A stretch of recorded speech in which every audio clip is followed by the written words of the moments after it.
I'd like to tell a story from a novel about Preedy, an Englishman on vacation, who goes to the beach for the first time at his summer hotel in Spain. He was very careful not to make eye contact with anyone. Above all, he wanted to show the other holidaymakers that he wasn't interested in them at all. He looked through them, around them, over them, his eyes distant and unfocused. It was as if the beach were empty.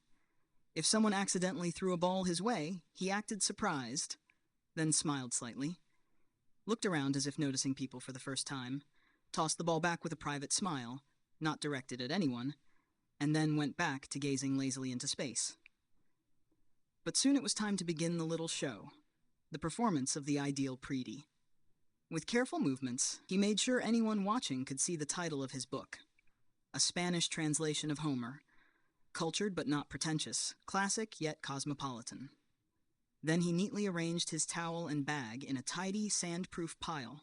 Organized and sensible Preedy slowly stood up to stretch his tall body, big cat Preedy, and kicked off his sandals, carefree Preedy after all. Now came the great moment. Preedy's meeting with the sea. There were two ways he could go about it. The first was dramatic. A walk that turned into a run, and then a dive straight into the water, followed by a smooth, quiet crawl toward the horizon. But of course, he wouldn't really swim that far. After a bit, he'd flip onto his back and splash his legs, showing he could swim farther if he wanted to.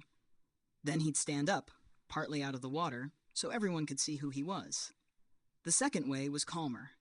It avoided both the shock of cold water and the risk of seeming too playful. The idea was to look so familiar with the sea, the Mediterranean, and that particular beach that being in or out of the water made no difference.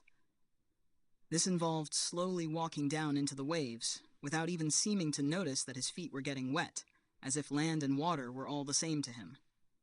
His eyes stayed on the sky, watching for weather signs invisible to everyone else. Local fisherman Preedy. The writer wants us to see that Preedy is far too worried about the impression his actions make on others.